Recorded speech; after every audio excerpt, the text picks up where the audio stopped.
era importante el engaño, ¿sí? A una simulación, y en la última hago referencia a lo que es importante la extorsión, que es intimidar a una persona. ¿Para qué? Para que produzca un detrimento patrimonial, ¿sí? Para que consiga algo. Y la simulación, la intimidación engañosa o la extorsión engañosa es cuando el sujeto activo se vale de simular ser una autoridad para intimidar, o la simulación de una orden, ¿sí? Ustedes con las preguntas múltiples choice tengan cuidado porque pueden ser engañosas, ¿sí? Vieron que si hay algo que caracteriza las preguntas múltiples choice es que dan cierto margen a la duda, ¿o No, no? sí, sí, no son un sistema que me lleve muy bien, es un sistema muy No, bien. no, yo tampoco. Yo cuando era alumno y demás, las preguntas múltiples choice generalmente, en algunos casos, pueden llegar a una doble interpretación, cuando la respuesta es una sola, ¿sí? Sobre todo que cuando dentro de las consignas tenés que todas las respuestas son verdaderas, o más de una respuesta verdadera, y eso ya te liquida. O vos decís, ¿Va me a la haber jugaba ese una tipo sola. de preguntas donde hay más de una opción correcta? Mirá, puede haber que haya más de una opción correcta, o puede ser que ninguna opción sea correcta. ¿Sí? Tenés para todos los gustos. Ya me Ninguna es asustó. correcta. Puede ser que Te ninguna dan la sea opción de correcta, puede ser si que toda es solo una sea correcta. correcta, o puede ser que varias sean correctas, ¿sí? Ustedes lo que tengan cuidado cuando lean el encabezado de la pregunta, ¿sí? No interpreten más allá de lo que diga la pregunta. ¿Sí? No interpreten más allá de lo que diga la pregunta. Incluso la pregunta puede ser muy pava. ¿Sí? Puede ser tan simple que ustedes digan, consideren, no, esto debe tener una trampa. No, y en realidad la pregunta era sencilla. Se lo voy a mostrar con un artículo de la segunda parte.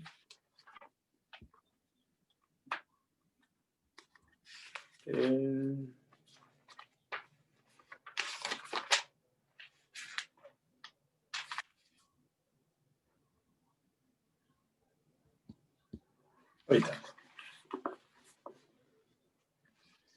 Una pregunta del segundo parcial de Multiple Choice decía lo siguiente, ¿sí? La pregunta era así. El atentado contra la autoridad consiste en, ¿sí? Esa era la pregunta. La primera respuesta era atentar contra la autoridad, ¿sí? La segunda respuesta era desobedecer a la autoridad. La tercera respuesta, vamos a suponer que era no hacerle caso o resistir a la autoridad. Y la última respuesta era, si ustedes leen el 237, que es donde está el atentado contra la autoridad, era el que empleara intimidación o fuerza contra un funcionario público o contra la persona que le prestare asistencia al requerimiento de aquel. ¿Sí? El atentado contra la autoridad consiste en eso, en emplear fuerza. ¿Qué fue lo que pasó? Que muchos... Lo peor es que cuando yo estaba formulando la pregunta digo, bueno, puede ser que sea muy tramposa y que muchos caigan, o puede ser que creo que cayó el 85%.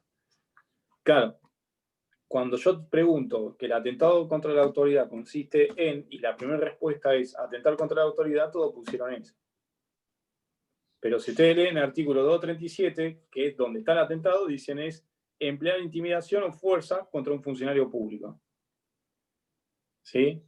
Entonces yo lo que les aconsejo, porque vamos a ser sinceros, cuando ustedes tengan que rendir, ninguno va a dejar el libro al costado. ¿Sí?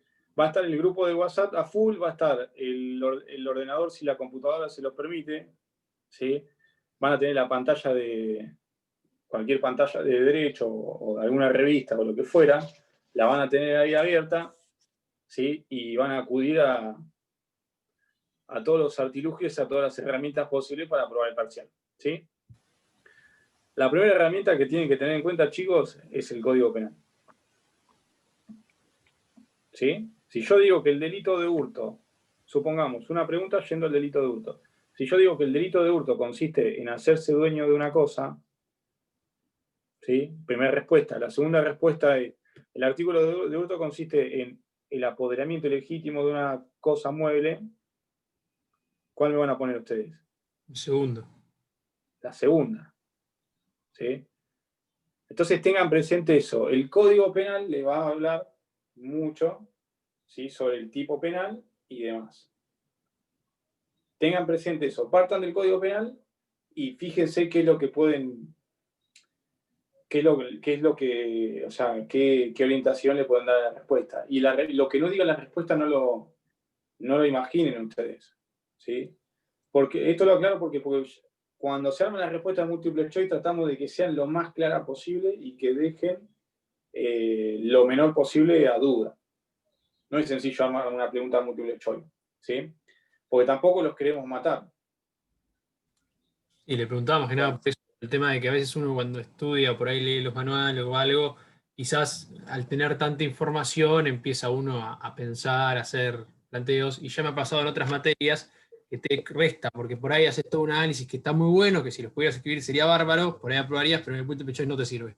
Entonces, para saber bien a dónde apuntaría el tipo de pregunta para centrarme más que nada en eso. Porque en los casos prácticos ya estuve leyendo los tipos penales y analizando, y creo que eso no te daría mayor dificultad si uno entiende. Y pasa que las preguntas de múltiple choice, o sea, la máxima duda que tenés es un verdadero o un falso.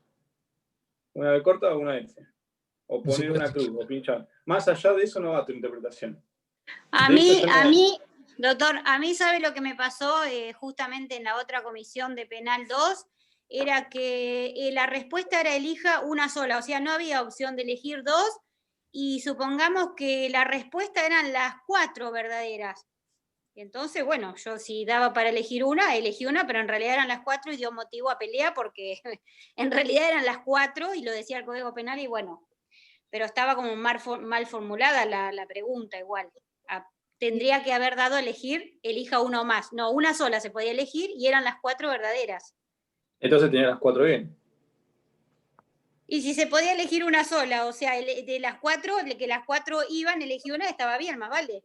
Pero en realidad la tomaba como incorrecta, todo mal estaba. ¿Y cuál hubiera sido la correcta? Sí, qué sé yo no sé cómo estaría formulada la pregunta. Pero bueno, yo sé que las preguntas múltiple choice tienen cierta complejidad que a veces son como confusas, pueden llegar a cierta confusión.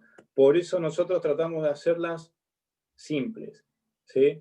Nosotros no vamos a hacer una pregunta que tenga 3 renglones para darle 3 o 4 respuestas a ustedes, sino que vamos a tratar de que sean entendibles y simples, ¿sí? Eso por un lado.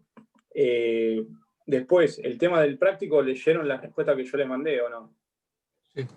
Yo la vi, la mandó a las 12 de la noche, estaba a punto de entrar. Mirá, me dije, lo voy a mandar, qué sé yo, lo tenía redactado y justo la mandaste y la estaba mandando tarde, porque había terminado de cursar y terminó como no le vendas. No te vendo ningún humo, te lo juro y tengo testigo. Te lo juro. No quieras, igual cuando usted pone algo llegan notificaciones de eso, así que lo mires o no te llega igual. ¿Le llegan las notificaciones? Porque yo no sé cómo funcionan las notificaciones. A mí sí me llegan notificaciones. La notificación, pero avisan que escribieron en el foro y podés revisarlo. Llegan al mail notificaciones cada vez que escribe alguien, llegan al mail notificaciones, me llegan de mail. Mínimo una vez al día llega que escribieron en los foros. No sé, yo lo que voy a decir es que seguramente en el examen van a tener un caso práctico. Vilogre, si lo podés resolver ese día va a estar bueno. No lo mandes una semana después. De hecho, me pregunta, mirá, no sé si estás ese acá, no me lo pregunta. mandes una semana después escudándote en tu novia. ¿Para cuándo te escudaste en tu novia? Sí, te escudaste en tu novia. No, me escudé en mi novia. Lo que yo hice mal fue que lo fui escribiendo en el coso digamos, de la plataforma. Y lo iba dejando y armándolo entre espacios de cursadas. Y ya sabía que era un hurto doblemente calificado por el 166 segundo y el 167. De hecho, lo discutimos porque discutíamos a ver si entraba o no la figura de extorsión. De acuerdo que tengo un amigo acá que me diga que es verdad. Un rato antes, así que la figura penal la tenía en la cabeza. Mirá, pero no lo mandé, me olvidé. Y bueno, era robo igual. Era robo. Quedaste puesto como un chanta. Probablemente dado por el 166. Charlotea. Sí, o sea, yo me voy a basar en los datos. Los datos objetivos son que de 2 trabajos mandaste uno por la mitad y el otro no lo mandaste. Así que ya está. Pero Juan, bueno. ¿qué es eso? Igual el Volvamos día al del tema del examen vamos práctico. a tener que desarrollar el caso en la página miren. que nos da el campus. No podemos escribirlo en Word, copiarlo y pegarlo, ¿o sí? No. Pasa que yo no sé cómo le funciona a ustedes el campus, pero si no lo estás trabajando, el campus se te cierra. Sí, yo pensaba Mire, eso. Generalmente Creo yo que lo escribo en son- Word y lo copio y lo pego, pero sé que en el examen no voy a poder hacer eso. Creo que a los 20 minutos el campus se cierra, ¿sí? Tengan cuidado, chicos, con eso cuando vayan a ingresar. Si tienen algún problema para ingresar, me mandan enseguida un mensaje que o sea, nos ponemos al tanto, ¿sí? Porque el cuatrimestre pasado hubo problemas. Creo que los exámenes van a estar armados para 2 comisiones. O la 1 o la 2, o se tomará todo junto, no lo sé bien. El examen va a estar habilitado seguramente a las 5 de la tarde, como el cuatrimestre pasado. ¿Sí? A las 5:01 ustedes van a tener subidos en el campus una carpeta que va a decir examen. ¿Sí? Y van a tener que ingresar directamente ahí. Yo lo que les aconsejo es presten mucha atención a las preguntas múltiple choice porque dan puntos, ¿sí? Dan muchos puntos. Extorsión se escribe de otra forma, Vilogre. Lo estoy escribiendo rápido así, estoy tratando de escucharlo. Ahí lo escribí bien. Siempre Fíjate tiene que una excusa, pero Juan Manuel siempre una excusa tiene. Otra cosa, no, les aclaro eso, chicos. Ojo con eso, no vayan, porque el titular cada vez que corrige y le ponen homicidio sin H, ya lo predispone mal. No, No, pero o sea, hoy justo rendimos o por ejemplo, extorsión. elementos. Si ustedes con leen el ese. capítulo 3, dicen que fíjense que extorsión va con S. No lo pongan con C, Yo lo puse ahí. porque predispone mal, porque yo lo primero que pienso es, che, pero no leyó ni el capítulo. Sí, es cierto. ¿Sí? Profe, Y eso guarda, que cuando viene Y medio en si, un 350 y demás, y si pone homicidio sin H es que no tomó en cuenta la regla Eso, que se homicidio enseñaba en sin el H. primario. si ponen homicidio sin H, les digo igual- que Claro, la regla de que todo lo que comienza así va con H en el primario era eso, me parece. Yo las reglas de primario ni me acuerdo. No, porque omnipotente va sin H. ¿Puedo hacer una pregunta, profesor? Es la realidad, sí. Perdón, saliendo un poco de esto, yo tengo terror al examen porque nunca hice uno de estos. Bueno, pero no importa eso. Díganme una cosa, ¿me puede aclarar en la agresión cuántos son los participantes? ¿En qué agresión? No sé a qué te refieres. Una agresión. Cuando hablan de riña o agresión, en la riña son 3, mínimo 3. Mirá, yo lo que te voy a decir en eso es que ese tema se lo preguntes bien a Taza. Porque es tema de él, ¿viste? Y yo no quiero aclarar sobre temas que habló otro docente que por ahí tiene un criterio determinado. ¿sí? Muy bien, lo volvemos a ver al doctor. De lo de riña, no Diana, sé qué les dijo, yo no sé pero qué les dijo, no sé por dónde llegaron, a dónde llegaron. yo tengo leído lo que dijo Taza y habla de que él explicó que únicamente un solo autor, si no me equivoco, creo que fue, no Buen Padre, fue, bueno, no importa, creo que fue, ¿cómo se llama este autor?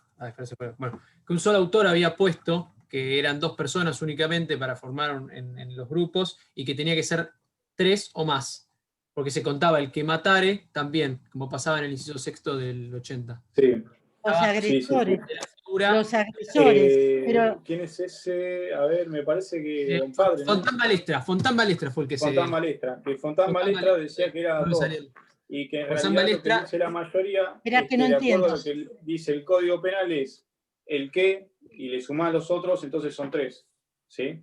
Pero bueno, última aclaración sobre el caso, porque es yo lo que les puedo recomendar es lo siguiente, chicos. Presten atención a las preguntas múltiple choice porque dan mucho puntaje. De hecho, el cuatrimestre pasado, creo que en el segundo parcial, ya contestando las preguntas de múltiple choice se aprobaba. Porque eran 4 preguntas múltiple choice, cada uno valía un punto. ¿Sí? Ya tenía 4 puntos. Si contestabas las 4 preguntas, ya tenías 4 puntos, ya está. ¿Sí? Por más que los casos fueran horripilantes. ¿Sí? ¿Y cuántos casos va a haber? Mirá, en el primer parcial creo que fueron 2 casos por examen. Tenías 4 preguntas 2 múltiple casos choice. y 4 choice. Exacto. Tenías 2 casos, Wow. ¿sí? Con las preguntas creo que sumabas, en el primer examen creo que sumabas 2 puntos con el múltiple choice y después cada caso valía 4 puntos. ¿Sí? Y en el segundo parcial, en el recuperatorio, con las preguntas múltiple choice hacías 4 puntos y cada caso valía 3, ¿sí? O había uno que valía 4 y otro valía 2, de acuerdo a la complejidad. ¿Cuánto Las tiempo notas para el rebajan. examen, profe? Ustedes tienen 1 hora y 10, ¿sí? Tengan cuidado con eso, tienen 1 hora y 10. Supongamos que tienen 2 casos, calculen más o menos 25 minutos por caso. ¿Sí? Para contestar 4 preguntas múltiple choice, no, o sea, 5 minutos les sobra. Van a tener 10 o 15 minutos, ¿sí? De hecho, el cuatrimestre pasado sucedió que una chica entró al aula equivocada, al examen equivocado, y cuando se dio cuenta, le faltaban 7 minutos para que se terminara el examen. Entró al examen de nuevo, contestó las preguntas múltiple choice y zafó con eso. ¿Sí? Así que ese es mi consejo. Yo tengo una pregunta, profe. No desaprovechen las preguntas múltiple choice, ¿sí? Y después el caso, vieron que yo hice una respuesta sencilla, acá, o sea, no cité ni jurisprudencia ni nada de nada. ¿Sí? A lo sumo hice una mención a un padre más o menos como para alguna cuestión. ¿Sí? Lo importante es que cuando ustedes resuelven, el caso se lo mandé para que ustedes vieran, ¿sí? Que es importante que vean cómo juega, cómo es la dinámica. ¿Sí? ¿Cuál es la conducta? ¿Sí? ¿Cuál es el pragma conflictivo que está previsto en la norma penal? ¿Sí? Si es el delito de hurto, van a ver que es el apoderamiento. Si es el delito de robo, tienen que ver cómo se cometió esa conducta. ¿Por qué es robo? ¿Por qué no es hurto? Entonces, a medida que ustedes van respondiendo, van descartando cosas. ¿Sí? Sobre todo porque esto les va a servir para el día que ustedes se reciban. Lo que más se busca en los abogados, o los mejores abogados, son los que son más claros en una exposición. ¿Sí? Como nosotros nos manejamos en la actualidad con exposiciones escritas, los mejores escritos son los más claros. Ustedes si algún día lo escuchan o escucharon a Zaffaroni, van a ver que es un tipo clarísimo hablando. ¿Sí? Entonces, traten de buscar claridad en la exposición y que no se confundan conceptos. El día de mañana, cuando ustedes sean profesionales, van a ver que ser claros en una exposición les va a servir, chicos. No les sirve que ustedes escriban un renglón y citen 25 hojas de jurisprudencia. Yo he visto escritos de profesionales que te escriben, o sea, textual, 3 renglones y te dicen, cito jurisprudencia, y te copian y pegan fallos completos hasta con la carátula. Por eso, traten de ser claros y lo importante es que ustedes muestren mientras van respondiendo que conocen el tipo penal y demás. Porque eso si vienen medio flojos lo va a salvar. ¿Por qué? Porque el titular, cuando corrija los exámenes, va a ver que ustedes conocen que conocen el pragma conflictivo, que conocen de qué se trata la figura penal. ¿Sí? ¿Alguna consulta sobre esto antes de que arranquemos? No, está bueno lo que decía de esto de que las múltiples choice también valgan, ¿no? Tengan puntaje. Sintético, cuento que hace una hora muchos estamos acá y muchas tuvimos parcial de elementos y fueron 20 preguntas, 18 choice, múltiple choice y 2 casos, de los cuales los múltiples choice valían 2 o 3 puntos y cada caso 20 y pico de puntos, porque es un 100, ¿no? En 50 minutos.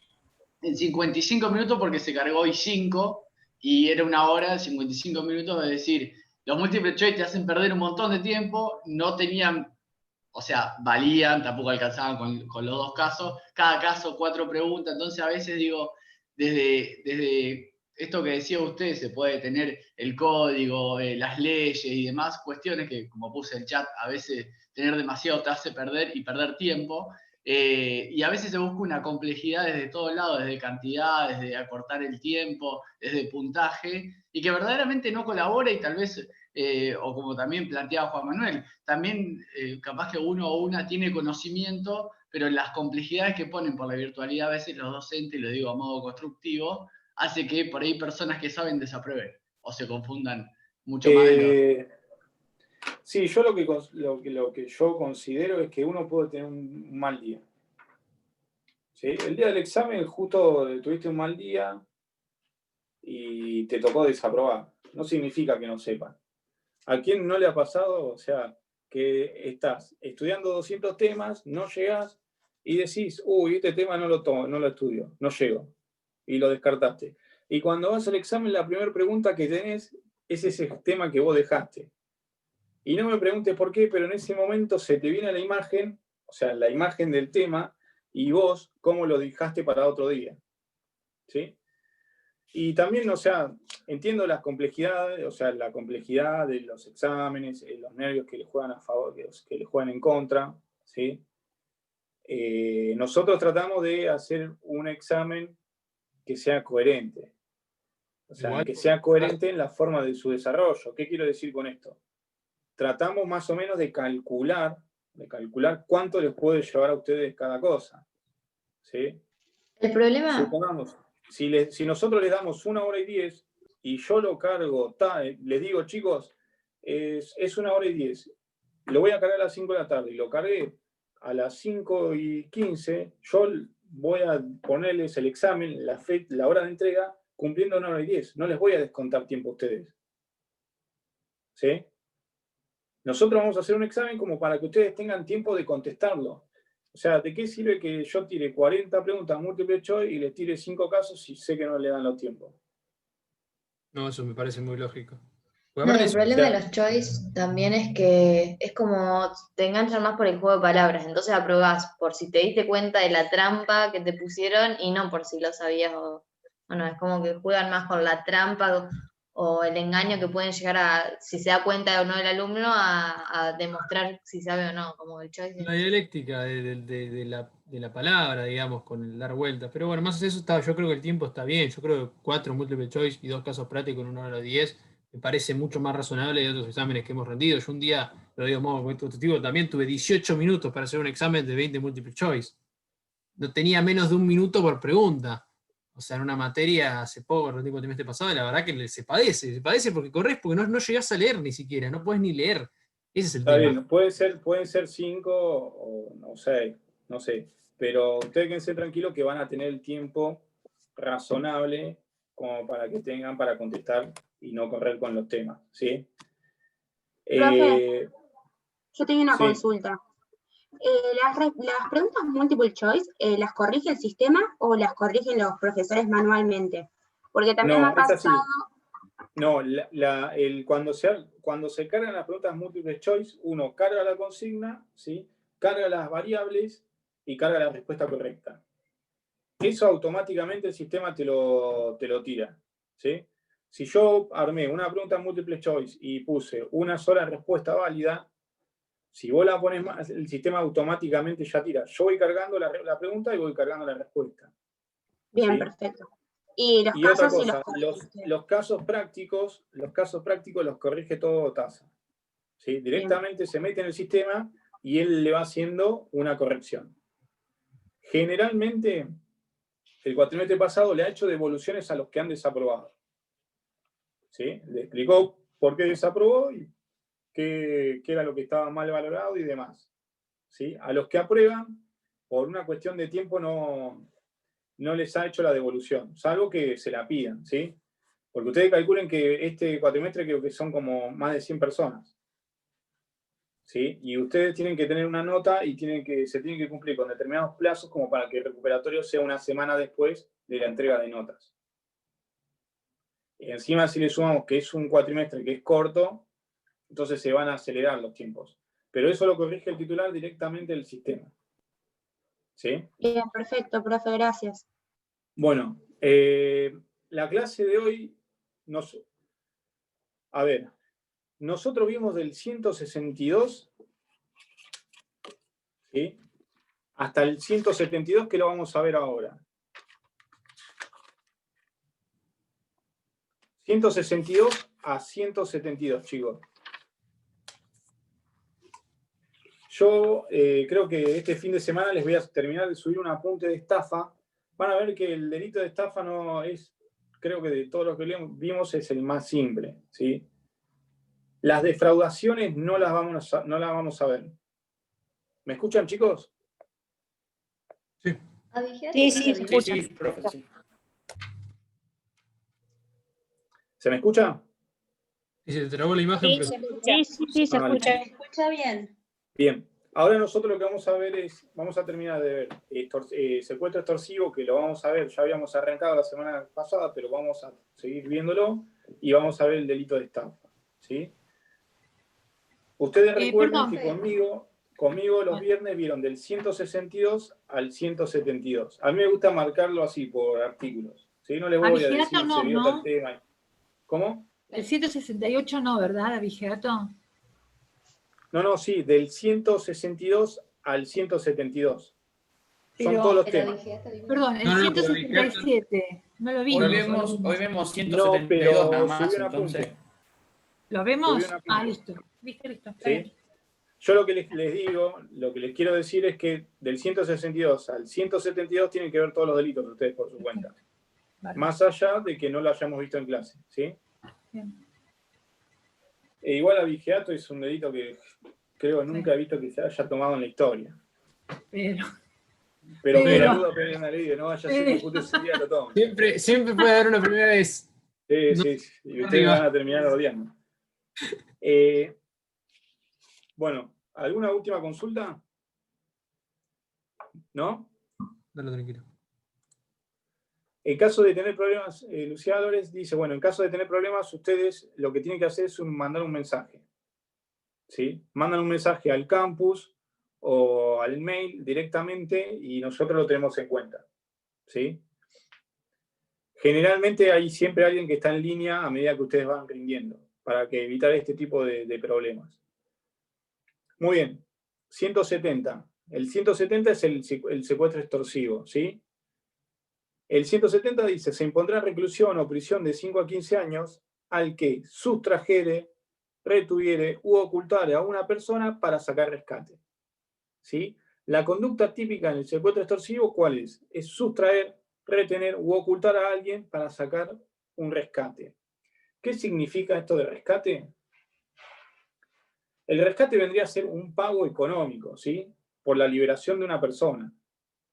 Esto implica que este pago económico puede ser dinero o algún elemento que tenga un determinado valor. Si el sujeto pasivo paga por esa liberación, nosotros lo que tenemos es que el sujeto activo habrá consumado su finalidad, habrá consumado la finalidad del secuestro. Y si consumó la finalidad, vamos a tener la figura grabada, que es la que le continúa, ¿sí? Si el autor lograre su propósito, el mínimo de la pena se elevará a 8 años. Muy bien. Nosotros en esta figura penal lo que tenemos es la afectación primordial a dos bienes jurídicos tutelados.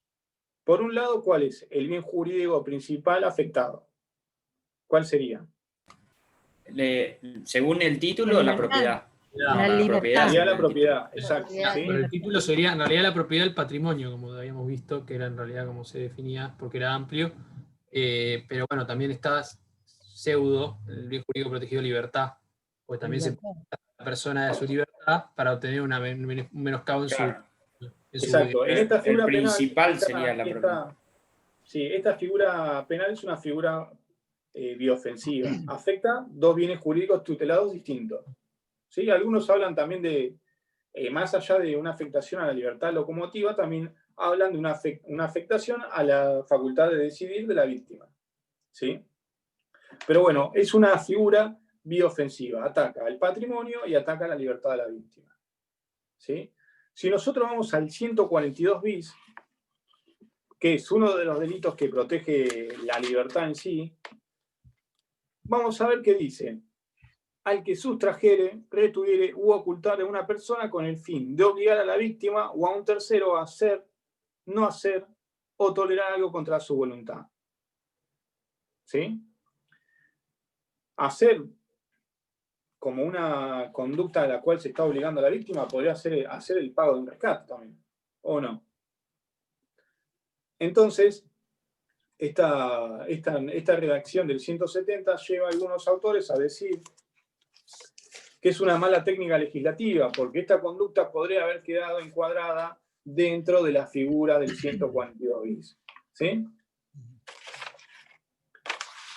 El 170 afecta a la libertad y al patrimonio. Nosotros en el 170 estamos hablando de un delito que afecta al patrimonio, ¿sí? Estamos viendo delitos que afectan al patrimonio. Siempre tengan presente eso. Tengan presente las figuras penales que están viendo y qué es lo que protegen, ¿sí? Cuando surja la pregunta, siempre tienen que acudir a qué título están viendo, qué capítulo están viendo, porque es la que le va a dar la respuesta, ¿sí?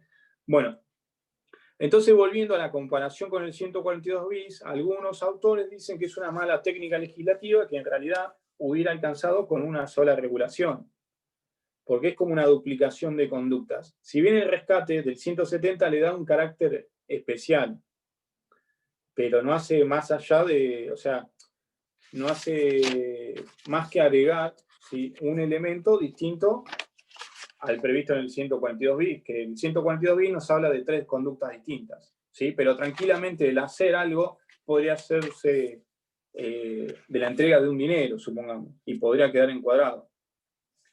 Lo importante de esto, del tema del rescate, como les dije la semana pasada, es que puede llevar un expediente o una denuncia penal o un secuestro, ¿sí?, a la órbita federal.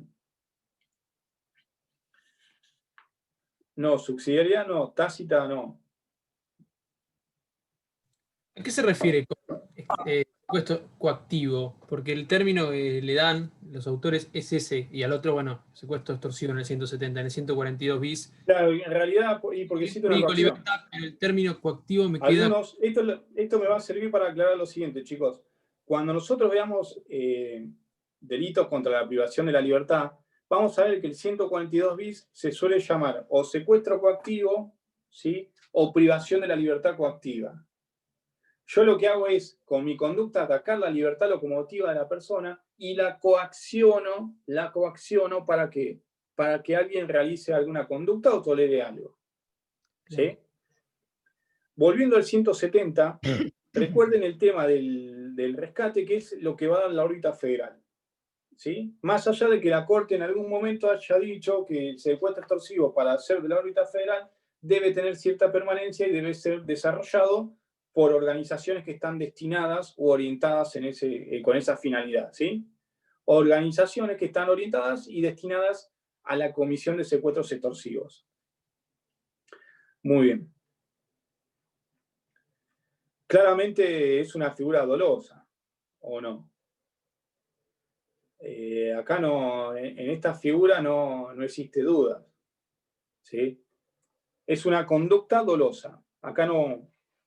Yo considero que no puede haber dolo eventual, ¿sí?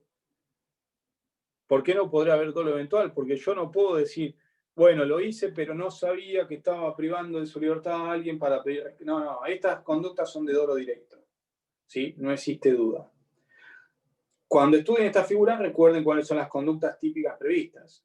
Retener, ¿sí?, ocultar, ¿sí?, sustraer. Bien. Culpabilidad. Bien, la primera figura grabada que les hablé es el pago de rescate. Si el sujeto activo consigue rescate, vamos a estar dentro de la primera figura grabada, ¿sí? Ahora, cuando nosotros seguimos avanzando con el estudio de la norma, van a ver que nos enumera, ¿sí?, nos hace mención a distintos incisos que van a grabar la conducta de secuestro extorsivo de acuerdo a la utilización de determinados medios, de acuerdo al aprovechamiento de determinadas situaciones o, ¿sí?, por la producción de determinados resultados. Vieron que en general los agravantes de los distintos tipos penales suelen agravarse, digamos, siguiendo determinados razonamientos o siguiendo determinadas premisas. ¿sí? Qué sé yo, por ejemplo, un homicidio se suele agravar por la forma en la que se comete ese homicidio. Por ejemplo, ensañamiento o alevosía, ¿sí? Acá también se agravan los homicidios teniendo en cuenta que la víctima, ¿sí? Por eso, yo con esto lo que les quiero marcar es que algunas conductas típicas, ¿sí?, suelen tener determinados razonamientos que agravan las conductas. Y este no es una excepción. Si nosotros vamos al inciso primero, van a ver que nos va a decir, la pena será de 10 a 25 años de prisión o reclusión si la víctima fuese una mujer embarazada, ¿sí?, un menor de 18 años de edad o un mayor de 70 años de edad. En este caso, en el inciso primero, la conducta se agrava, ¿por qué? Porque se entiende que la víctima está en una situación de desventaja, ¿sí? Está en una situación de vulnerabilidad. Entonces, esta situación de vulnerabilidad que es aprovechada por el sujeto activo lleva al legislador a ¿qué? A un mayor reproche penal. ¿Por qué? Porque el legislador entiende que en estos casos la conducta del autor, ¿sí?, la conducta del autor es mucho más repugnante, si se quiere, al sistema penal. ¿Sí? Claramente recuerden, chicos, que cuando nosotros hablamos de conductas dolosas, ¿sí?, nosotros siempre hablamos de que el dolo se tiene que construir. Tiene que haber, ¿qué cosa? Una construcción del dolo que tiene que cumplir con dos elementos que son necesarios, que son el conocimiento, ¿sí?, y la voluntad. Si yo me manejara con un derecho penal en el cual no me interesa ni la voluntad y no me interesa el conocimiento, estaremos frente a un derecho penal de carácter autoritario, ¿sí?, que claramente afecta la culpabilidad. ¿Qué quiero decir con esto? Que las situaciones, ¿sí?, deben ser conocidas. Y esto puede generar ciertas cuestiones. Por ejemplo, una mujer embarazada puede ser que esté embarazada, pero que a simple vista no se note, ¿sí? Puede ser que la víctima esté embarazada y que a simple vista no se note. Entonces tengan en cuenta eso, que para que la calificante sea atribuida, para que el agravante se pueda atribuir al autor, ¿sí?, al sujeto activo, es necesario que éste conozca que la mujer está embarazada. ¿Sí? Yo me acuerdo, si bien el caso que yo les voy a comentar resulta mucho más claro, me acuerdo que en su momento un defensor había planteado, o sea, una chica había sido secuestrada y estaba embarazada. Época de invierno y llevaba una campera, ¿sí? Y el defensor justamente planteaba que el agravante no se podía atribuir el agravante, ¿sí?, que no se respetaba el principio de culpabilidad porque sus defendidos no conocían que la mujer estaba embarazada, ¿sí? Más allá de que en ese caso sí se resolvió con una cuestión probatoria. ¿Por qué? Porque cuando el sujeto activo amenaza a la víctima, le dijo, mirá, quédate quieta porque te voy a pegar un balazo en el estómago, porque sé que estás embarazada. O sea, hasta ahí ahí fue cuando el argumento de la defensa cayó derrumbado, porque me estás diciendo una cosa y resulta que tu defendido, de acuerdo a las testimoniales, demostró conocer el embarazo, ¿sí? Pero bueno, yo esto se lo marco para que tengan en cuenta eso. Supongamos que se plantea un caso que se les dice que fulanito y menganito secuestraron a una mujer, ¿sí?, que no sabían que estaba embarazada, y el fiscal y el juez procesan por secuestro extorsivo agravado por el embarazo de la mujer. Y a ustedes se les puede preguntar, ¿existe un secuestro extorsivo? ¿Sí? ¿Corresponde que se aplique el agravante o no corresponde? ¿Sí? Entonces tengan en cuenta eso, chicos. Para aplicar un agravante, el sujeto activo debe conocerlo. ¿Sí?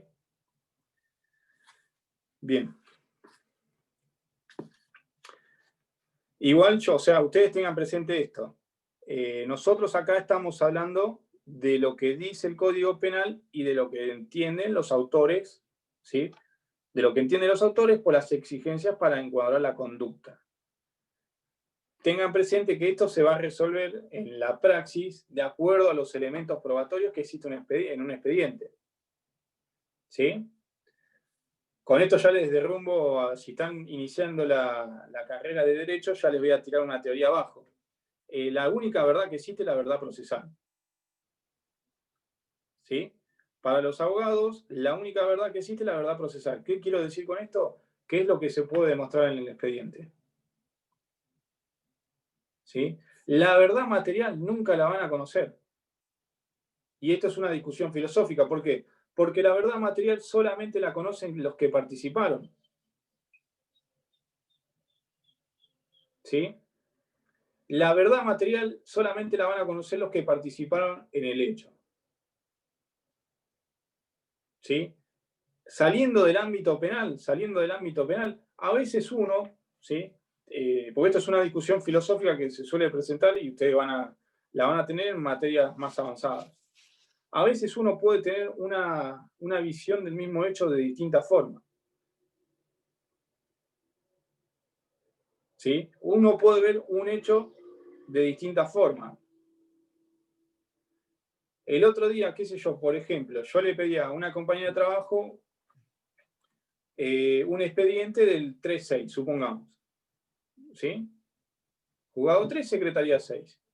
Pero yo no había aclarado que era expediente. Entonces, ella lo que entendía es que yo estaba haciendo referencia a la fecha del 3 del 6. Que el expediente era de la fecha 3 del 6. Entonces vieron cómo el mismo hecho, con una cosa simple que yo estoy mencionando, el mismo hecho, cómo puede tener dos visiones distintas. Y las dos visiones son válidas. ¿Sí? Pero bueno, en el ámbito penal, en el ámbito civil, cuando ustedes sean un abogado, van a ver que lo que importa es lo que se prueba. ¿Sí? Lo que importa es lo que se prueba. En una demanda supongamos, de alimentos o de daños y perjuicios, uno pone los hechos, los elementos, la prueba que tiene y demás. Pero generalmente esa demanda está rodeada de circunstancias que no son valoradas por los jueces que hacen a la cuestión.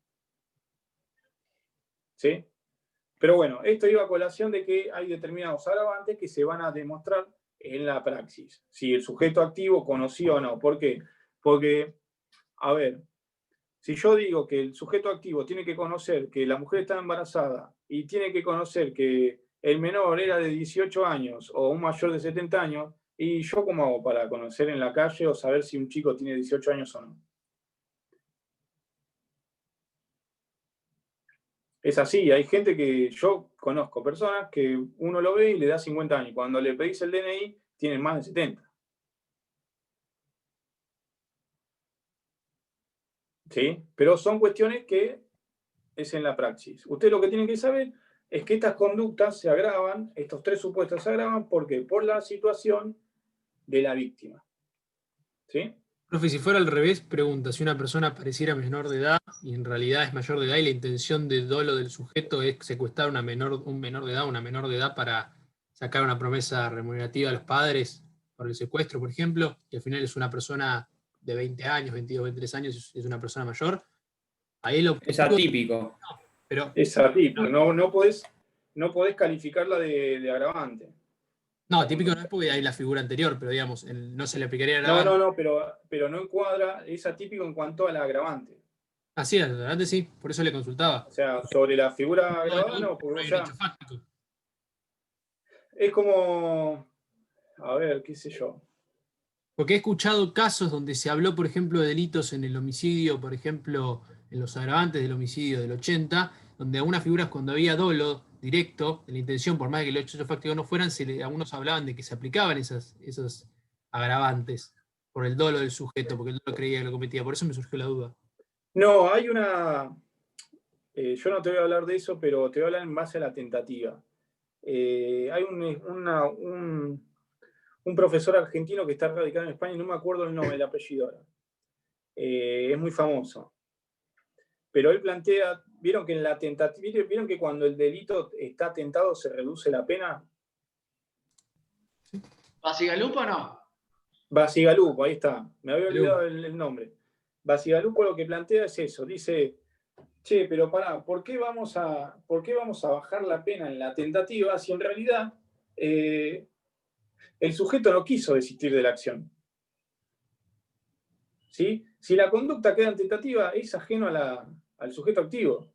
Entonces él plantea una cuestión, ya lo plantea desde ese punto de vista como un disparador, como para que se discuta en un futuro. ¿Sí? No, es un planteo interesante, pero él parte justamente de eso, de una visión subjetiva, ¿sí?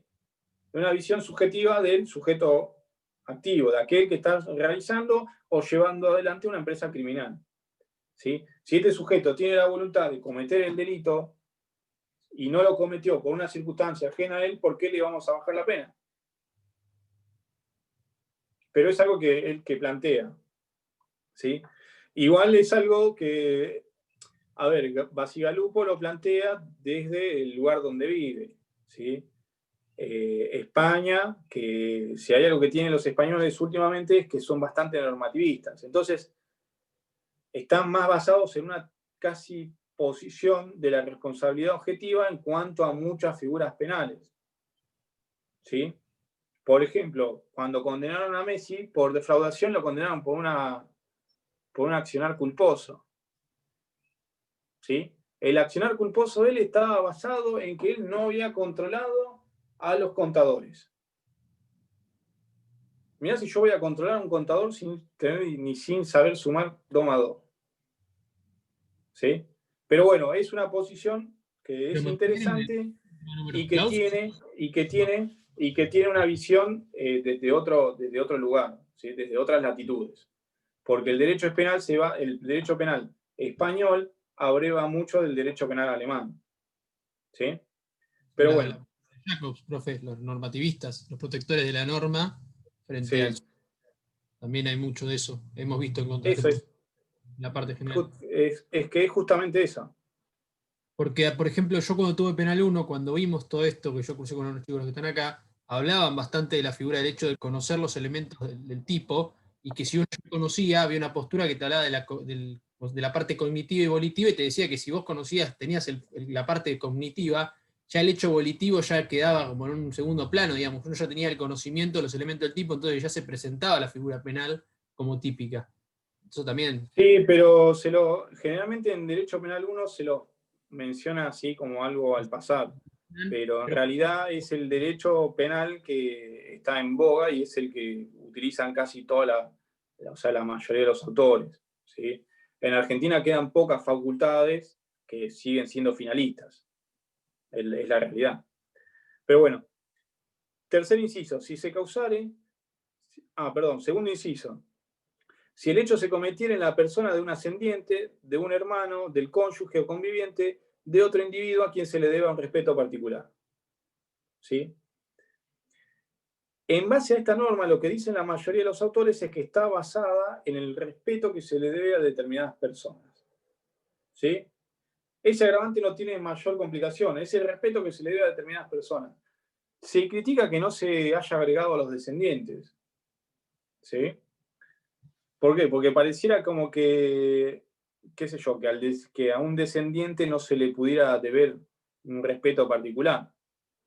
¿Sí? Es como que los padres no pudieran tener respeto por sus hijos, creo yo, no sé, es una opinión particular.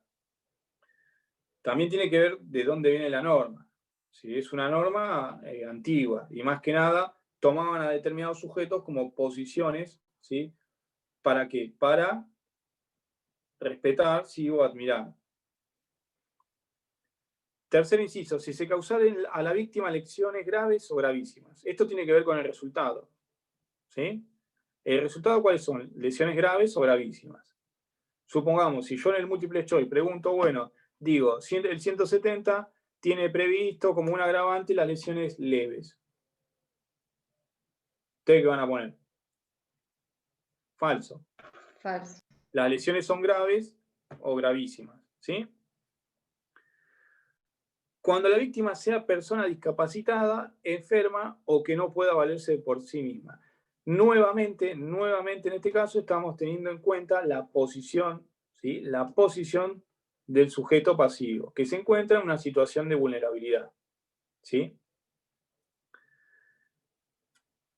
cuando el agente sea funcionario o empleado público o pertenezca o haya pertenecido a alguna fuerza de seguridad u organismo de inteligencia del Estado. ¿Sí? En este supuesto, lo que, digamos, recrimina el legislador está basado en una doble defraudación. ¿Sí? ¿Por qué? Porque se entiende que el legislador o el Estado ha depositado la confianza, ¿sí?, en determinados sujetos, y esa confianza se ha visto defraudada. Por ejemplo, agentes de la prevención. Imagínense la confianza que deposita el Estado sobre agentes de la prevención, y estos agentes de la prevención utilizan todas las herramientas que poseen para llevar adelante secuestros extorsivos. ¿Sí? En este caso se agrega eso, la defraudación hacia la administración pública. La defraudación hacia esa confianza que la administración pública había depositado en estos sujetos. ¿Sí? Cuando participaran en el hecho 3 o más personas. Nuevamente acá tenemos en cuenta la cantidad de sujetos que intervienen. ¿Sí? ¿Por qué? Porque esta cantidad pone a la víctima en una situación de vulnerabilidad. ¿Sí? Cuanto mayor son la cantidad de sujetos, la víctima se encuentra en una mayor posición de vulnerabilidad.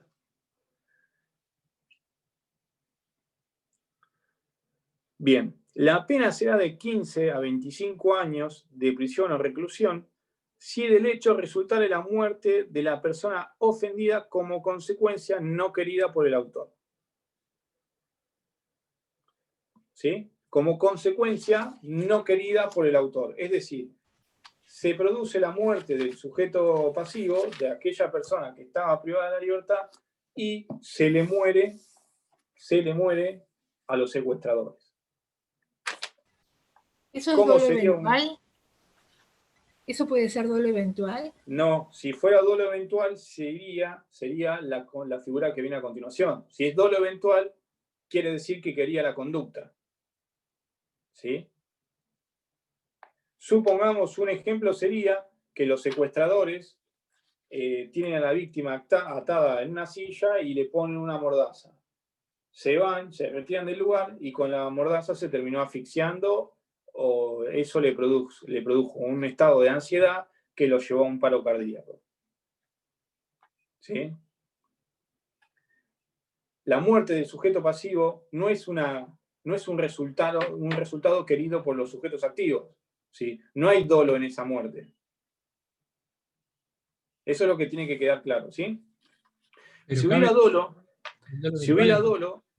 tenemos que ir a la figura que sigue, ¿sí? Que es: la pena será de prisión o reclusión perpetua si se causara intencionalmente la muerte de la persona ofendida. ¿Sí? Si yo quiero la muerte de la persona ofendida, entonces voy a la reclusión perpetua. ¿Sí? Yo incluiría el dolo eventual en esa figura. Y lo que no es a título de dolo, ¿a título de qué es? ¿Podés hacer la pregunta de nuevo? Que no... El dolo eventual, profe, en el ejemplo que dio podría aplicarse. Usted dio un ejemplo de la mordaza. Si el sujeto sabe, digamos, el dolo eventual creo que se presentaría si el sujeto se representa la posibilidad de que el sujeto pasivo pueda morir. O sea, asume las consecuencias de que pueda presentarse la muerte del sujeto. Porque si no, siempre sería un dolo directo. Sí, pero dentro de todas las circunstancias en las que está la persona secuestrada, o sea, siempre existe la posibilidad. Tenés que tener un marco de coherencia, me parece. Claro, como para lo que pasa es que eso. en ese supuesto, a ver, durante una semana y media, yo ya me represento. Yo creo que también, o sea, si hay una construcción que es como un chicle, es el dolo eventual. ¿Sí? ¿Por qué? Porque nosotros tenemos el dolo por un lado, tenemos la culpa por el otro lado. ¿Sí? Cuando nosotros hablamos de accidente de tránsito, ¿de qué hablamos?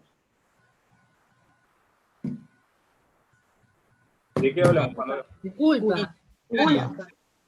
No, pero además de hablar del dolo y de la culpa, ¿de qué hablamos? Dolo eventual y culpa con representación. Sí, sí, sí. Sí. Entonces, vos me podés decir, mirá, el caso de la silla yo considero que es un caso de dolo eventual, ¿sí? Que es un caso de dolo eventual porque la persona se podía representar que se podía morir con la mordaza en la boca. Y yo te puedo decir, mirá, para mí está más cerca de la culpa con representación. También, sí, también ¿Sí? valdría la culpa de representación. Pero por eso yo digo... Lo que pasa que en el caso de la... Incluso uno podría llegar a decir, ¿sí? O sea, si uno, supongamos, quiere cuestionar la figura, quiere hacer una monografía y escribir el día de mañana, puede decir, para mí la conducta del 170 grabada por el resultado intencional de la muerte no incluye el dolo eventual. ¿Sí? Para mí es una figura grabada que solamente debería ser, ¿sí? Por dolo directo. ¿Me están escuchando, chicos? Sí, se escucha. Sí, profe. Porque se había tildado la pantalla. Decía, ¿sí? Que un día, o sea, que se puede agarrar y se puede decir, mirá, para mí la figura grabada del 170, cuando la persona tiene la intención de matar, no, sin duda, solamente admite dolo directo. Yo podría decir eso. ¿Sí? Por la entidad y para qué.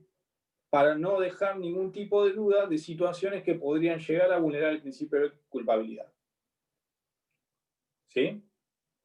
Pero bueno, tengan en cuenta eso, que dentro de las figuras del secuestro extorsivo existen dos situaciones. Cuando la muerte no es querida y cuando la muerte es intencional. ¿Se acuerdan del chico ese que fusilaron? Ya, hola. ¿Se me escucha? ¿Cómo? ¿Se me escucha? Sí. Una consulta, te hago. Nunca se resuelve por concurso, ¿no? Porque estaríamos en un homicidio culposo y en un secuestro, que implicaría una pena menor. No, porque está previsto en el tipo penal. O sea, la situación, vos resolvés por concurso una cuestión, ¿sí? Cuando la situación te lo permite. ¿Sí? Si la situación te permite acudir a un concurso, vas a un concurso. Ahora, si podés utilizar el principio de especialidad, vas al principio de especialidad. ¿Sí? ¿Puede darse, perdón, un De hecho, delito continuado en el caso que durante el secuestro se produzcan lesiones, otro tipo de situaciones que en este momento no se me ocurren? ¿Puede constituir? Muy buena la pregunta porque justo eso era algo que ya me había olvidado. ¿Sí?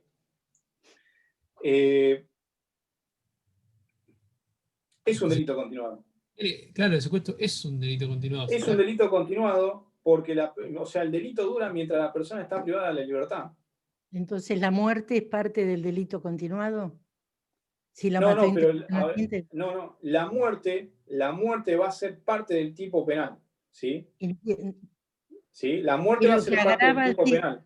Entiendo, O sea, es lo que agrava. la muerte en este caso se produce en un contexto de secuestro extorsivo. ¿Sí? Perfecto, Y entonces ahora, no hay concurso, es un delito continuado. Punto. No, es que en realidad, o sea, vos este supuesto vos lo resolvés por los principios lo resolvés por el principio de especialidad. ¿Sí? El principio de especialidad, ¿qué es el principio de especialidad en derecho penal? Lo especial absorbe lo general. Claro, acá más que un concurso, un concurso en el delito continuo, yo hablaría de un concurso aparente de normas. Porque cuando uno tiene en la codificación del Código Penal la figura de que si se muere culposamente o dolosamente ya se establece una pena, dentro de la circunstancia del delito, ya esa absorbe el posible concurso del homicidio. Para mí. Sí, igual chicos, yo noto cierta, no entiendo por qué tratan de acudir tanto a los concursos cuando no hace falta. Ojo, esto lo marco porque ha pasado en muchas soluciones, ¿sí? Quizás creo que he hecho las devoluciones, no sé si, ahora no recuerdo si lo marqué o no, pero no entiendo por qué tratan de resolver todos los casos por concurso si hay una norma que la tiene prevista. O sea, hay una norma que ya prevé la situación. No, ¿sí? justamente este pareció Y la norma, esto es de procesal, ¿sí? Cuando se juzga un hecho, se trata de juzgar todo el hecho. Si yo tengo un cuadrado, ¿sí? La sentencia y la acusación del fiscal y la sentencia del juez tiene que ser sobre un cuadrado. Tiene que abarcarse toda la situación. Y si esa situación está abarcada por un tipo penal, perfecto.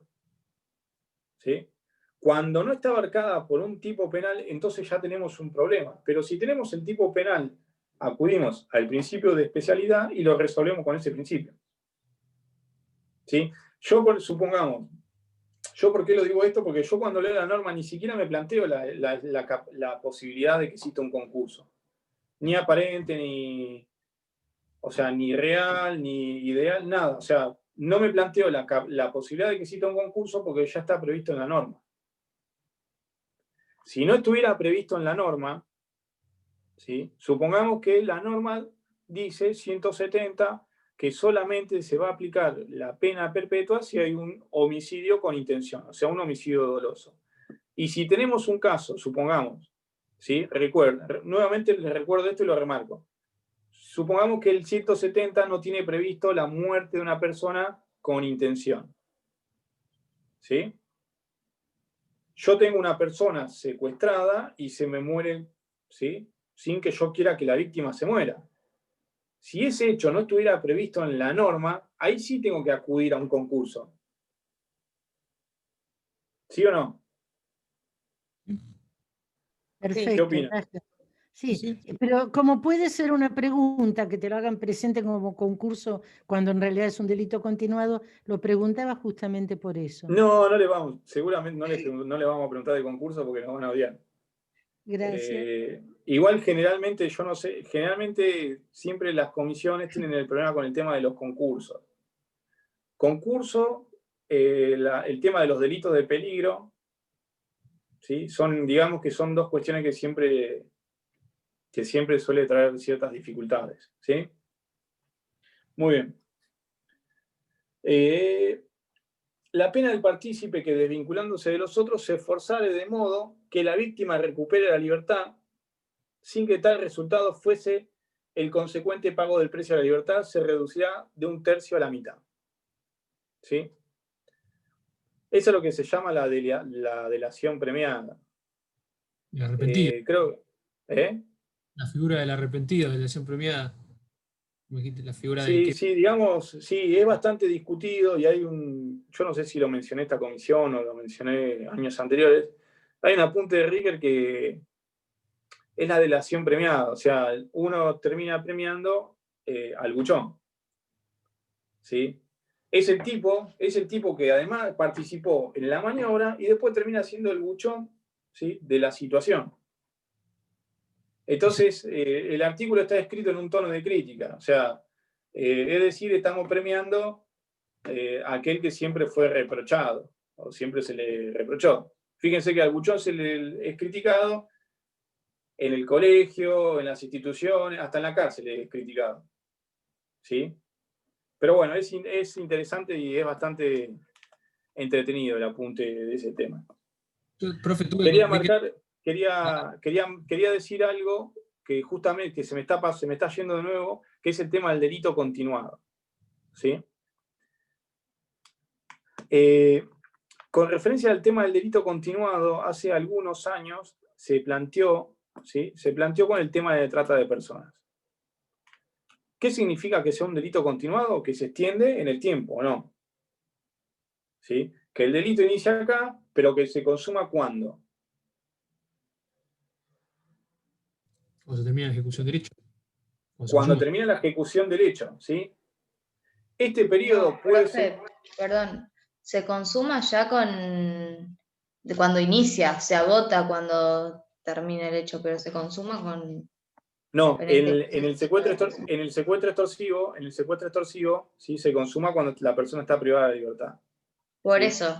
Pero yo estaba hablando de trata de personas. Quería marcar esto porque es interesante lo siguiente, ¿sí? En la trata de personas, ¿sí? Se puede extender sobre un lapso prolongado de tiempo, ¿sí? La pregunta a la que iba es a la siguiente, que es, esto más que nada es una cuestión de praxis. La pregunta es, ¿qué ley le aplicamos? ¿Sí? ¿La del inicio o la del final? Supongamos que la ley del inicio, ¿sí? La ley del inicio es más benevolente que la ley del final, que cuando cesó la conducta en la trata de personas. ¿Qué ley le aplicamos? ¿La del final? ¿Sí? ¿La del principio? ¿La del medio, que supongamos que puede ser beneficiosa? Ustedes como abogados seguramente favorable. si algún día... La más benigna, pero depende, la más benigna, pero va a depender, o sea, si esa figura penal, que vos decís, esa aplicación del principio, no, digamos, no aplica no se subsime frente a la otra figura penal que consume el delito del sujeto, digamos, ¿me explico? O sea, si uno realiza otros actos delictivos y esos también se incluyen, se aplica la que tiene mayor pena, pero por principio general también se podría decir que se aplica la más benigna. Depende de las circunstancias, creo yo. ¿Me explico lo que quiero decir, el razonamiento que hago?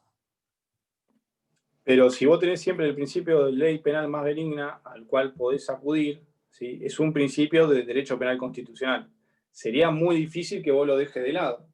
No dejarle de lado. Es decir, bueno, no sé cómo prendería la situación digamos, de la trata de personas. ¿Qué decís vos que podía hacer? Presentarse primero como más benigno y después presentarse algo peor.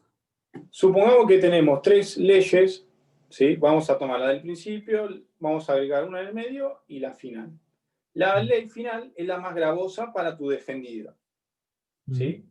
Las dos anteriores son más benignas. ¿Por qué? Porque supongamos que si vos tomás la conducta de tu defendido, ¿sí? Si yo aplico la última ley, sería una conducta agravada, que llevaría la pena de 10 a 20 años, ponele. Si yo tomo la ley del medio y la del principio, la conducta de tu defendido como un máximo tendría una pena de 9 años. Pero ¿no se debe aplicar la que estaba vigente cuando se consumó? No, para mí se aplica desde el momento que se, digamos, el momento de ejecución donde se empieza a ejecutar la acción típica, digamos, el delito, poner en 2008 no existía esa norma. Para mí, cuando se termina de consumar, se va a aplicar la misma, porque el sujeto empieza a realizar la acción en el momento ese, o sea, ya evalúa el dolo de creador de la acción de la acción típica, surge ahí. Para mí, bueno, nos aplicaría. Uno podría pensar, ¿sí? De manera razonable, diciendo, bueno, y si yo tengo una persona que defiendo por este delito, se le aplican 3 normas, acudiendo al principio de mayor benignidad, ¿sí? O el indubio pro reo, voy a aplicar la norma más leve. Voy a solicitar que apliquen la norma más leve. La realidad es que con voto de Zaffaroni la Corte Suprema dijo que es un delito continuado y se aplica la última ley, aunque sea la más severa.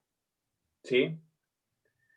Esto es algo que es algo que les comentaba, ¿sí? Porque en su momento es algo que llamó la atención, ¿sí? Cómo se construyó, cómo se habló del delito continuado y cómo la política criminal llevó a tomar y adoptar una determinada decisión. ¿Sí? ¿Con voto de Zaffaroni fue eso? Sí. De hecho, Zaffaroni fue el que hablaba del delito continuado. Él lo que dice que el delito continuado se consuma cuando la conducta termina. Sí. ¿Sí? Entonces, como la conducta se consuma cuando el delito termina, ¿sí? La pena que se debe aplicar es la de la fecha de finalización. Y esto no entiendo eso, profe. Profe, ahí rompemos. Cuesta entender que se consume una vez que termina el delito, vendría a ser. ¿Y qué serían antes, los actos anteriores? No, y esto fue muy interesante porque lo que se vio en el ámbito federal eran causas de trata de personas que habían arrancado previos al 2006 o el 2008 y habían terminado o se habían descubierto con la última reforma. ¿Sí? Entonces vos tenías una conducta que era marcada por tres normas penales. ¿Sí? Y cuando llega a la Corte, Zaffaroni dice que se aplica la última ley. ¿Sí? La última ley, ¿por qué? Porque es cuando el delito cesa. ¿Sí? Nosotros cuando habíamos visto en Penal 1 el delito continuado, habíamos visto de que se consuma con el primer acto, que, por ejemplo, en esto de sufrir a la persona, y se agota, que es diferente, o sea, se agota el delito cuando ya cesa. Por ejemplo, se devuelve la persona a la familia, por ejemplo. Entonces, en ese caso, ponele que la ley puede aplicar cuando se agota el delito, pero la consumación me parece muy raro que se pueda determinar cuando cesa el delito, porque ¿qué son antes? ¿Actos preparatorios? No entiendo, o sea, no se pueden penar. No, justamente no. La esencia del delito continuado es que se está ejecutando mientras dura en el tiempo. ¿Sí? Es como una continuación estirada. O sea, yo tengo una persona sometida a la trata de personas que capté en el 2008 y la libero en el 2016. ¿Sí? Durante todo ese tiempo, el delito yo lo consumé y lo cometí. La discusión y el análisis que se hace es si fueron 8 años, porque arrancó en el 2008 y cesó en el 2016, a ese periodo, ¿qué norma le tengo que aplicar? ¿Sí? A mí, de acuerdo a lo que yo había aprendido en la facultad, yo pensé que, o sea, uno podía acudir a la norma más benigna que se daba en todo ese plazo. La realidad es que los fallos y la Corte entendió otra cosa.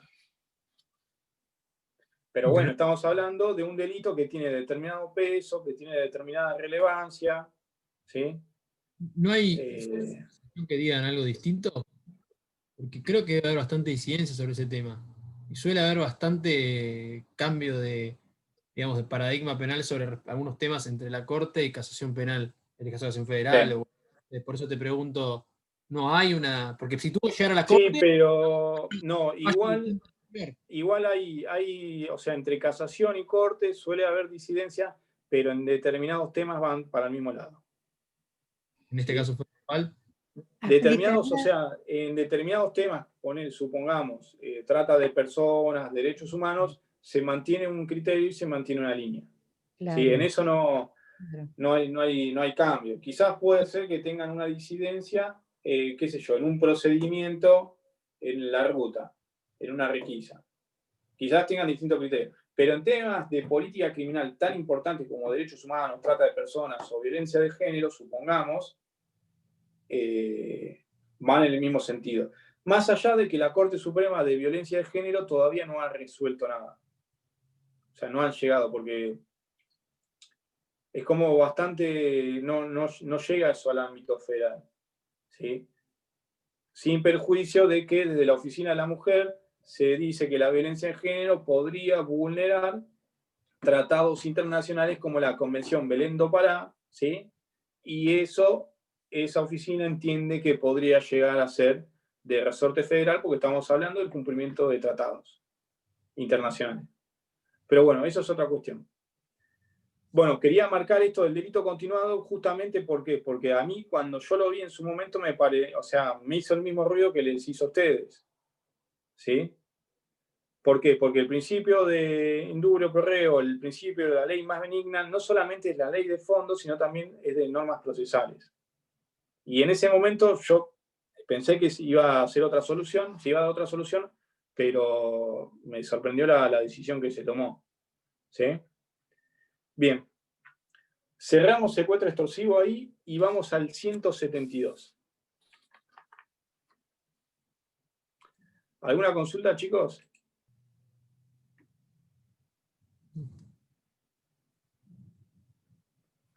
Bien. Nosotros hasta ahora, ¿sí? Hasta ahora hemos visto delitos.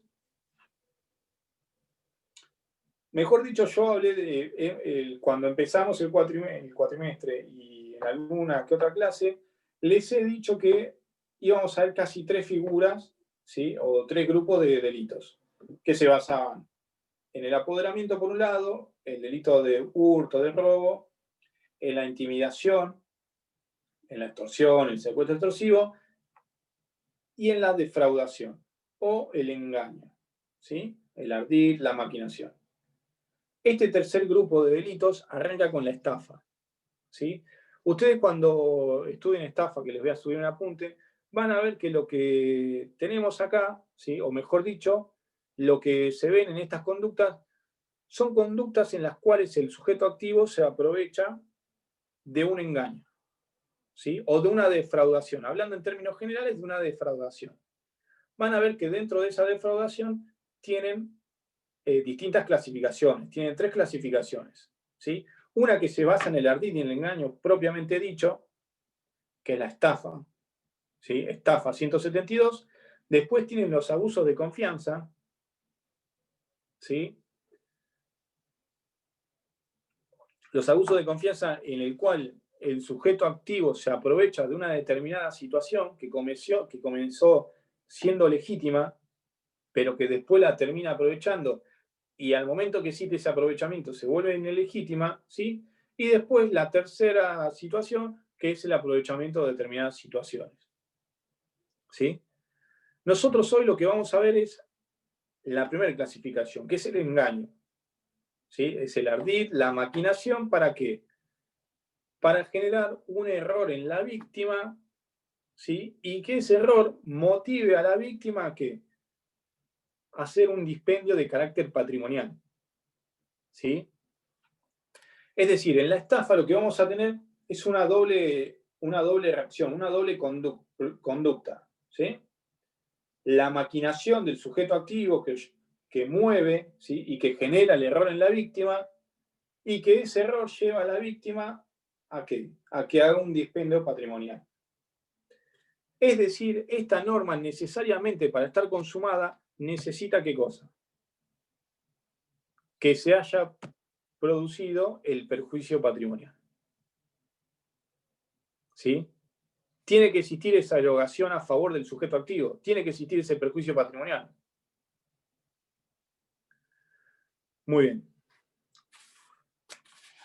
Vamos al 172, dice, será reprimido con prisión de 1 mes a 6 años el que defraudare a otro con nombre supuesto, calidad simulada, falsos títulos, influencia mentida, abuso de confianza o aparentando bienes, crédito, comisión, empresa o negociación, valiéndose de cualquier otro ardid o engaño.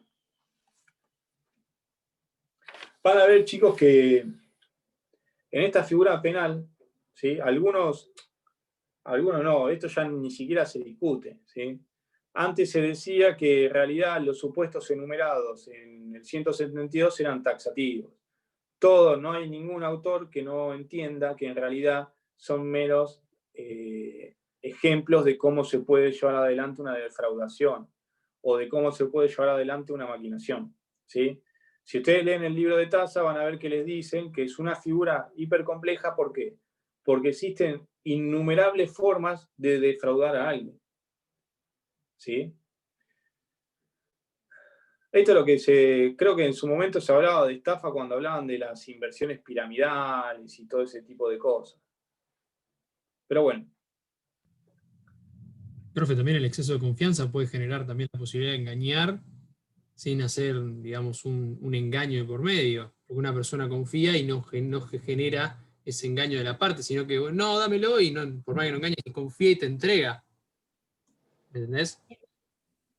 Puede ser también. Devolver la plata que te prestaron, mi logre. No, pero no por eso, porque... Estás viendo si tu conducta cae en un ilícito penal o no. ¿Ya?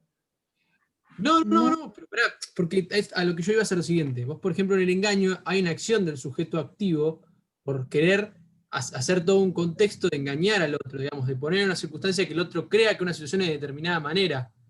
Ahora, cuando existe una relación entre los dos sujetos, entre en este caso el pasivo y el activo por ahí puede no realizar una actitud engañosa y puede lograr que esa persona ponga ese dispendio patrimonial a su favor, poniendo una circunstancia X que no sea un engaño, ¿me entendés? No, pero, a ver, por eso Taza dice que esta es una conducta que es muy compleja y que tiene innumerables formas de realizarla, ¿sí? En el caso que vos me planteás, ¿sí? Va a depender de si vos, ¿sí? Va a depender de si vos, más allá de que no hagas nada, quieras generar confianza en la otra persona para que te entregue algo, ¿sí? Más allá de que vos no digas nada. Por ejemplo, vos, o sea, uno de tus compañeros, ¿sí? Puede creer que vos, por X motivo, diste a entender que eras un emprendedor inmobiliario o un empresario determinado, y supongamos uno de tus compañeros, ¿sí? Te ve un tipo serio, confiable, ¿sí? Con el cual se puede hacer una inversión, y un día viene y te dice, mira, Santiago, yo sé que vos estás en el rubro inmobiliario, quiero hacer una inversión, y te entrega $10.000, y vos no abriste ni la boca. Por eso, cuando se habla de estafa, se tienen que distinguir dos situaciones, ¿sí? La primera, una cosa es lo que se llama la mise en scène, yo monto una imagen, ¿sí? Monto una imagen, y la otra directamente no decir la verdad, no desmentir. Perdón, ¿te puedo hacer una ¿Sí? pregunta? Sí. No menciona aquí el fin, es decir, es para lograr un beneficio económico. ¿Con qué fin este engaño? No lo Y menciona. siempre como es un delito patrimonial, ¿sí? Bueno. Como es un delito patrimonial, en este caso se afecta el bien jurídico tutelado, que es el patrimonio. Lo que se exige es que exista un detrimento patrimonial, ¿sí? Un detrimento patrimonial en la víctima. Más allá de que el sujeto activo, sí puede ser que lo reciba ese dinero o no, pero el delito se consuma cuando la víctima ya tiene un perjuicio patrimonial, ¿sí? Volviendo al caso que planteaba Juan Manuel, ¿sí? Es importante que uno analice la conducta, ¿sí? Que tuvo el sujeto activo. Supongamos, si la intención de Juan Manuel nunca fue que X le entregara dinero, entonces no vamos a estar hablando de estafa. Ahora, si él, digamos, empezó, ¿sí? A generar una imagen que daba confianza económica, que daba solvencia, que era un tipo confiable para entregarle un dinero, y entonces, más allá de que no diga nada, estaba simulando una situación. ¿Sí? Pero estamos hablando de estafa. Quizás puede ser que la conducta que él desarrolle no sea una estafa, ¿sí? Y que sea otra cosa. Un abuso, quizás un abuso de confianza. Abuso de confianza. Claro. Quizás. Está acá el abuso ¿Sí? de confianza. Lo importante es que cuando vean estafa van a ver que hay dos posiciones. Una que te dicen que tiene que haber una escena, el montaje de una escena, ¿sí? Supongamos, yo soy una persona que digo que me dedico a las inversiones en el extranjero, ¿sí? Yo le digo a cualquiera de ustedes, miren chicos, ustedes me entregan $5.000 este mes, ¿sí? Y yo a fin de año les entrego un porcentaje de una ganancia porque yo invierto en el exterior y demás. Lo que se hacía, ¿sí? Esto se ha hecho muchas veces, no solamente acá, sino en otros lugares. La persona, vos le entregabas $5.000 y a fin de año te reportaba una ganancia que te daba $1.000. ¿Sí? Te decía, bueno, vos este año ganaste $1.000 o $500 y te los entrego ahora. Pero los 5.000 que vos me diste, yo los sigo invirtiendo. Si uno lo ve, ¿sí? En realidad quizás puede ser que le haya entregado sus propios $500 y se haya guardado 4.500. ¿Sí? Pero ¿qué pasa? En estas situaciones, estas personas lo que hacen es generar confianza. ¿Sí? Se muestran, ponen una oficina, se muestran con cierta solvencia, quizás a determinado sector le rinden, ¿sí? Le dan cierto dinero, pero empiezan a generar una confianza en la sociedad. Entonces, la sociedad los termina viendo como personas confiables. El que tenía el programa de radio.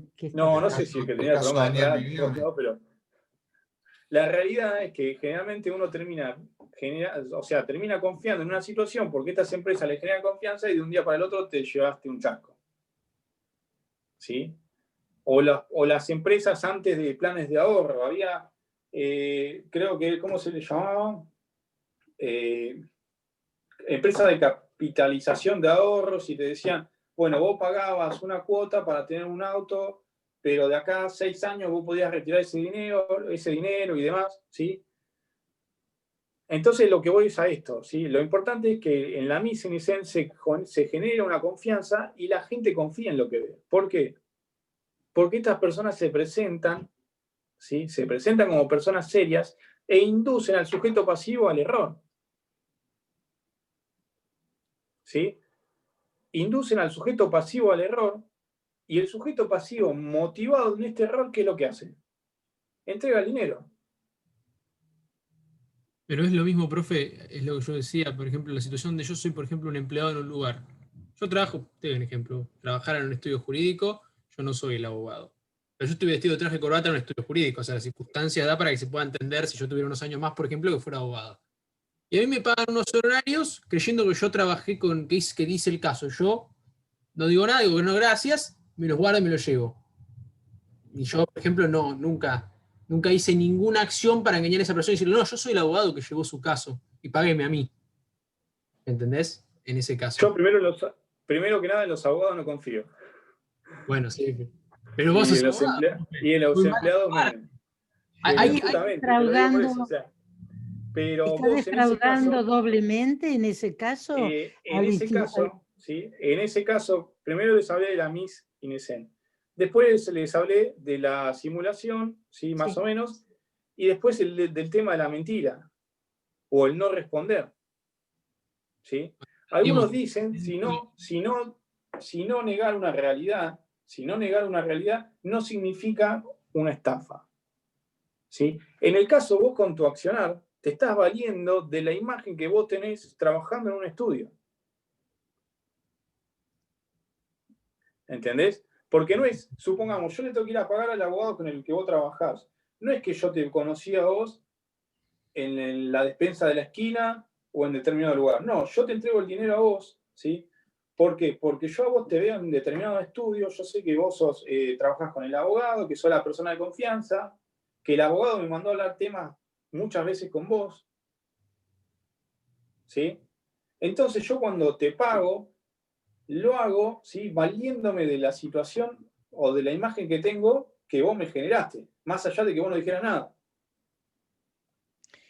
¿El estudio para el cual él trabaja también es defraudado?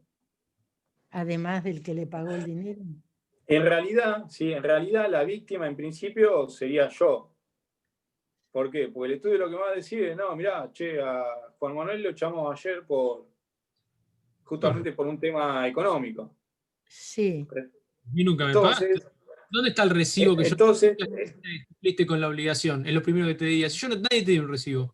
Vos no, viniste pero pará, déjame terminar, ¿sí? Déjame terminar porque yo lo que voy a decir es, yo sería la víctima.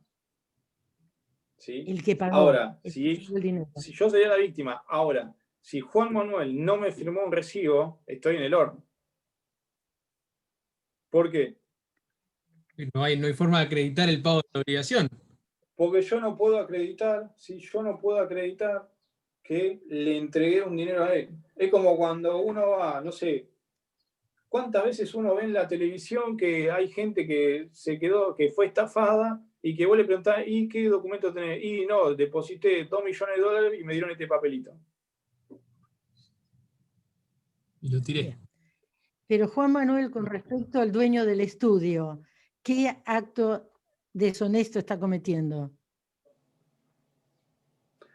¿Lo está Y no le rinde las defraudando, cuentas, estafando? pero ¿Qué en le- realidad, supongamos, en realidad, al que está defraudando es a mí. Al estudio, no sé cómo se arreglarán. O sea, es una cuestión de imagen. Si yo supongamos, le meto una denuncia penal a Juan Manuel y al estudio, seguramente el estudio lo que va a hacer es demandar a Juan Manuel. ¿Sí? Entiendo que Pero desde desde Juan el Manuel punto de vista, tiene también... desde el punto de vista penal, el defraudado soy yo. Bien. El estudio no es el defraudado. ¿Por qué? Porque el estudio me va a cobrar igual. Me va a decir, no, flaco, si acordamos que me tenías que pagar a mí y yo soy el que te da los recibos, ¿para qué le diste la plata a este chico? Y en derecho civil, ¿qué le van a decir? El que paga mal, paga 2 veces, ¿o no? Que paga mal para 2 veces, exactamente. Pero aparte ahí vi que pusieron hurto. No habría hurto porque, a ver, no se apoderaría legítimamente cosa mueble total o parcialmente ajena de ningún modo, porque a mí me lo entregan voluntariamente, nunca fue parte del patrimonio del estudio jurídico, o sea, no habría un robo, un hurto en este caso, porque no fuerza ni violencia, un hurto de mi persona hacia el estudio, porque el estudio nunca tuvo nunca se apoderó de eso, digamos, nunca tuvo la posesión de eso. Me lo dio la señora. No, acá lo que estamos diciendo para configurar en el delito del 172 es que Juan Manuel, valiéndose de una imagen, hace que yo caiga en un error, ¿sí? Y que ese error motiva que yo le entregue el dinero. ¿Sí? Esa es la conducta que tienen que analizar. Cuando se habla de estafa, se dice que es una situación compleja y que tiene millones de variantes, justamente porque los casos que se pueden dar para estafar a alguien son inimaginables.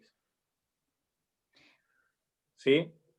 De hecho, o sea, fíjense que la gente cuando se realizan o se llevan adelante grandes estafas, los sujetos que las cometen, ¿sí? Suelen armar maquinaciones o ardides que son, no sé, poco más que espectaculares. Si lo usaran para el bien sería fantástico. O sea, algunos se encargan de, qué sé yo, de mandarse tarjetas, de construir o montar oficinas, ¿sí? De salir en programas de televisión, de decir que son inversores, de esto, de aquello, de lo otro. Y la imagen que presentan es tan seria que uno termina cayendo. ¿O no? Sí.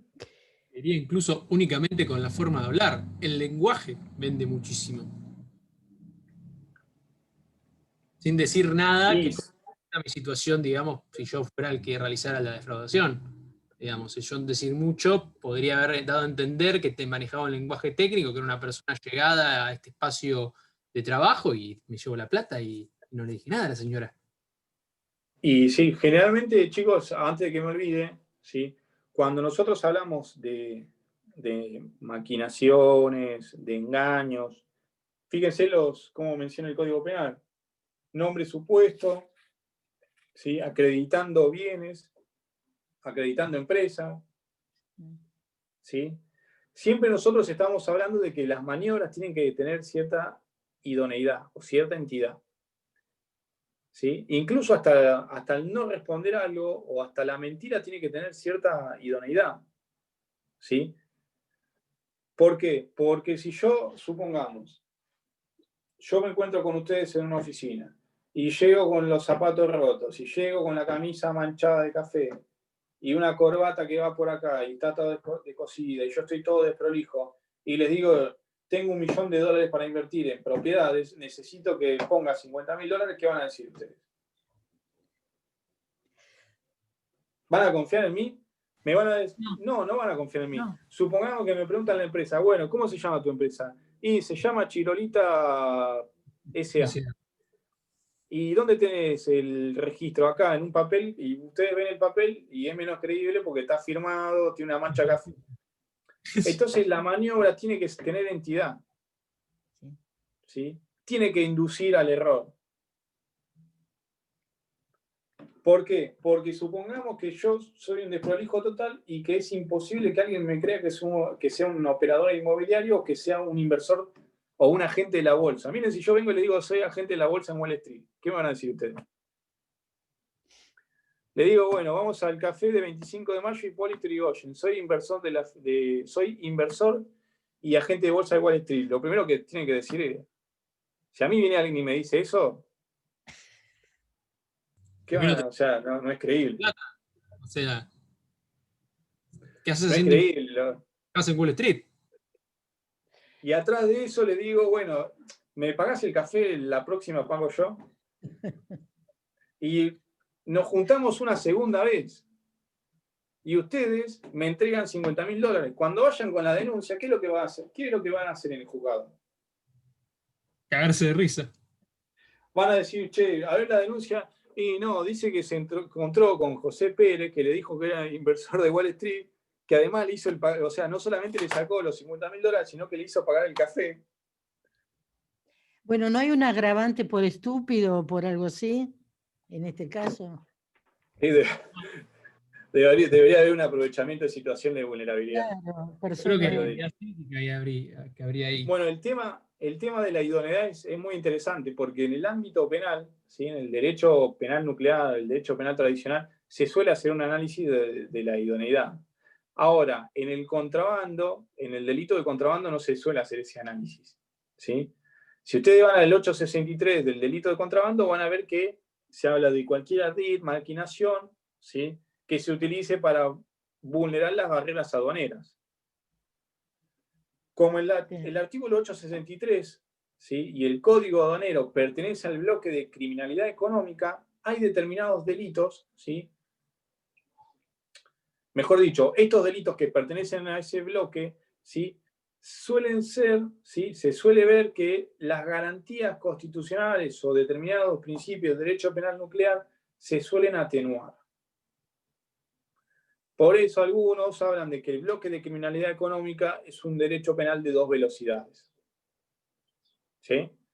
En ese caso, no se analiza tanto la idoneidad, sino lo que se analiza es el resultado.